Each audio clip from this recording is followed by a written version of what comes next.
And welcome everybody to another edition of the GSMC Football Podcast brought to you by the GSMC Sports Network. As always, I'm your host, Kenneth, and it's great to have you guys here on this Monday, April 22nd. We have a lot to talk about on the show today. Before I get into that, just want to remind you guys, as always, to tip or donate and get your comments recognized, make sure to go to the following link. That is GSMCPodcast.net. Again, that really helps the show, makes the show more interactive between myself, the host, and you guys, the viewers. And that is GSMCPodcast.net. And as always, it is displayed on the ticker at the bottom of the show segment down below. So with that being said, let's get into what we are going to talk about for today. So we're going to start off the show. We're going to talk about a couple of quarterbacks that we've talked about in the past, over the past couple of weeks. Mainly Dak Prescott. I know I did a Trevor Lawrence segment not too long ago as well, but we'll talk about them, some recent things regarding their contracts and some things that they had to say, or at least Dak Prescott had to say on his future and his openness to playing elsewhere after 2024 if him and the Cowboys can't agree on a long-term deal. So we'll get into all that in just a second. Then in the second part of the show, we'll talk about a pair of running backs that went to new teams this offseason. We'll talk about Derrick Henry and him wanting to win a Super Bowl with the Ravens in 2024, as well as talking about the Texans and their comments on getting Joe Mixon and hoping that Joe Mixon can be someone that sticks around for many years to come in Houston. Then in the third part of the show, we'll talk about another team that I've talked about a lot over the last couple of weeks, and that's the New York Jets. A couple of things with them regarding Zach Wilson and what the current situation is with him, as well as what the Jets are going to do with their first pick, because there's a few things that they could do. So we'll get into that, because the draft is this week, believe it or not. So we'll talk about that. And then in the final part of the show, we'll talk about Marquise Brown and now his importance in the Chiefs bringing him in. So we'll get into all that. And we'll start off the show by getting into talking about these two quarterbacks here in Dak Prescott and Trevor Lawrence. And again, Dak Prescott is someone that I've been talking about a lot. Other shows here on the GSMC Sports Network have been talking about a lot in this situation because, again, it's kind of a big deal. Whether you like the Cowboys or not, they're going to make headlines. And this is one of the storylines going into the 2024 season. And once the season's over, we'll see if Dak Prescott gets his money. But he did have some interesting things to say regarding the whole situation in Dallas. So I wanted to touch upon what exactly he said. And this is what he had to say recently. I'm not going to say I fear being here or not. I don't fear either situation, to be candid with you. So that's, again, his openness to possibly playing somewhere else in 2024. He said, I love this game and love to play and love to better myself as a player and my teammates around me. Right now, it's with the Dallas Cowboys. It's where I want to be, and that's where I am, and that's the focus. And after the season, we'll see where we're at, and if the future holds that, and if not, we'll go from there. So that's what he had to say regarding whether he could stay in Dallas or he can end up playing elsewhere. So it is a big deal, and this is some other things he had to say. However, or honestly, I'm focused on the moment, on the now. If the talks begin and real talks get to happen, sure, we can talk about getting that done. But in this case right now, I'm worried about being better than I am at this moment. So leaving that up to my agent and Jerry at this point. So again, that just has to do with more on the contract negotiations. He's focused on this upcoming season, which is kind of something similar to what Trevor Lawrence had to say as well regarding his contract situation. So again, keep an eye on it. And Dak Prescott, his cap hit is about $55 million in 2024. And even if he does go to free agency, his cap hit will still account for $40 million. So we'll see if a long-term extension is reached. And on top of that, you got CeeDee Lamb and Micah Parsons who are going to be looking for long-term contracts as well. There's a possibility that CeeDee Lamb could even hold out for the season, so he could be looking to get a jump start on the other two guys and get his deal first. So that remains to be seen. But I know I said that Dak Prescott could be the odd man out when it comes to their top guys looking to get paid. And who knows? I mean, again, he also did say in the articles that I was looking at that he doesn't necessarily have to be, he said it, he doesn't necessarily have to be the highest paid quarterback. And I guess that's good for Dallas because, again, we heard that number of $60 million, and Dak Prescott is not a $60 million quarterback. He's not. Again, he's probably a top 10 quarterback, but not top 5. And you give top 5 quarterbacks that kind of money. I'm not giving Dak Prescott that money. But at the same time, you also have his contract situation where even if he does hit free agency, he's going to create an enormous cap hit on the Cowboys. So we'll see, if they end up giving him the money that, he wants, but could end up being elsewhere, and he's open to it. But I guess that kind of helps the Cowboys in negotiations when Dak comes out and says, I don't necessarily have to be the highest paid quarterback, because that kind of gives the Cowboys a little bit of leverage on, okay, well, this is the price tag we're going to give you then. And we'll see if they can negotiate it out and he comes back. But again, he has an openness to, possibly be playing elsewhere. And another team will definitely give him a big contract, because you see teams and how desperate some teams can be. They can end up giving him whatever he wants because they just need a quarterback. And there's teams looking to draft guys this week. But after 2024, there's definitely going to be spots that open up where they could use a starting quarterback. I mean, you kind of have an idea of who's going to be taking the top guys.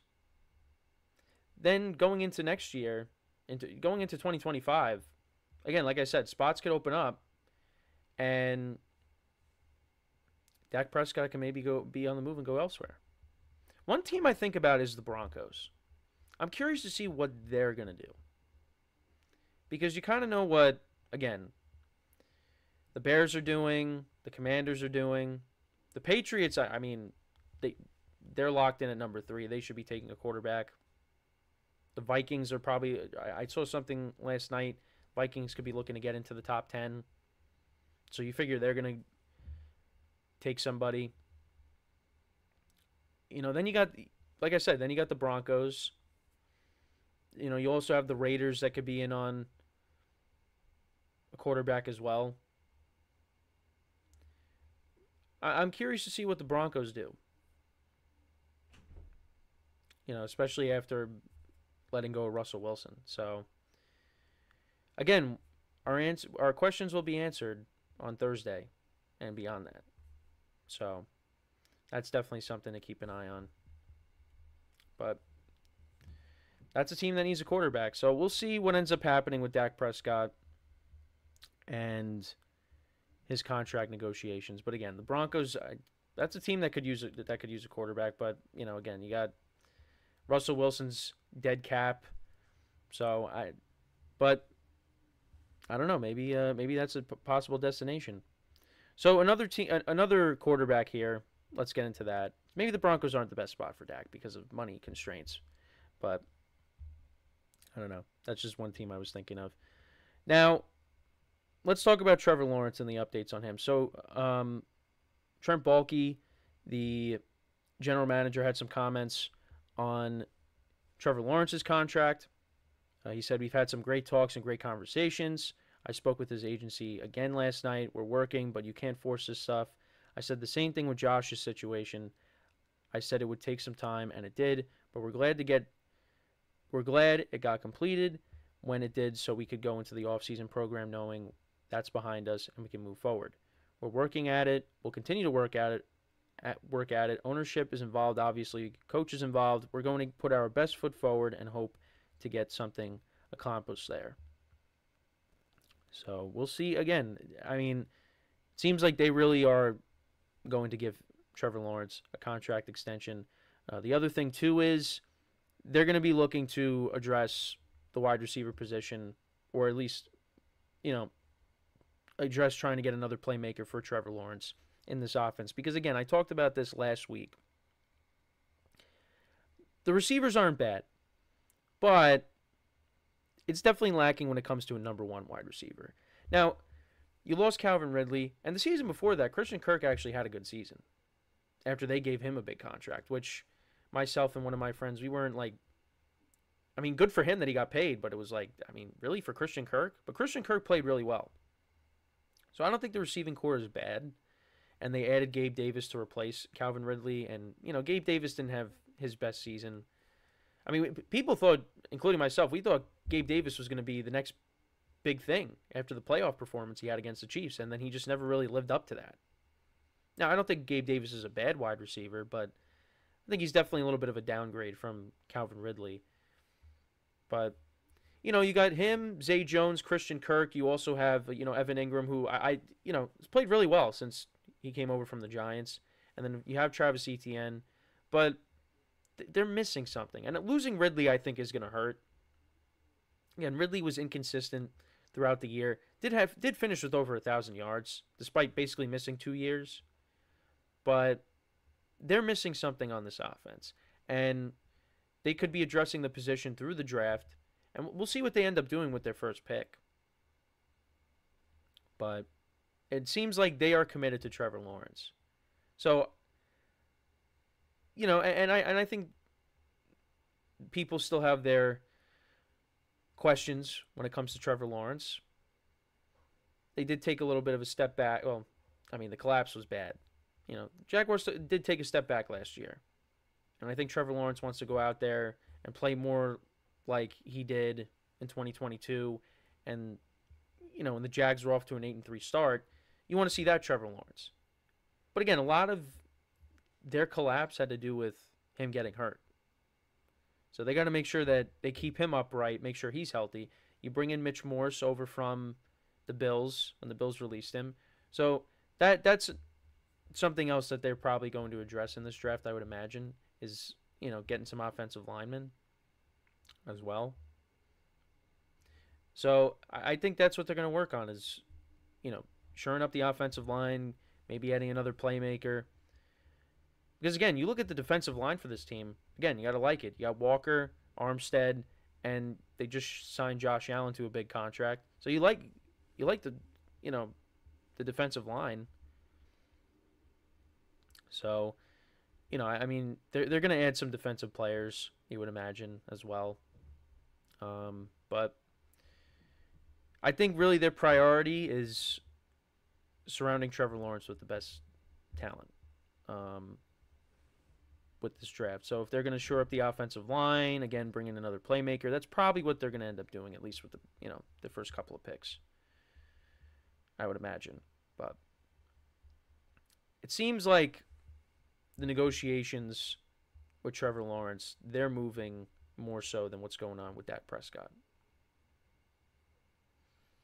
So we'll see. I mean, both guys are going to end up getting paid, but it's possible Dak Prescott could be getting paid by a new team.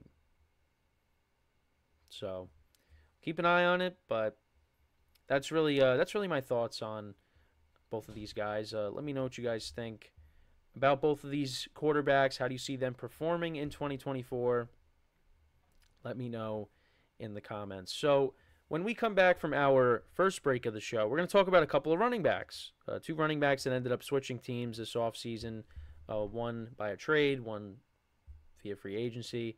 So we'll talk about Derrick Henry and his comments about getting to a Super Bowl and winning one with the Ravens, as well as the Texans talking about Joe Mixon and what his acquisition means to the team. So with that being said, stick around, and we'll be right back here on the GSMC Football Podcast.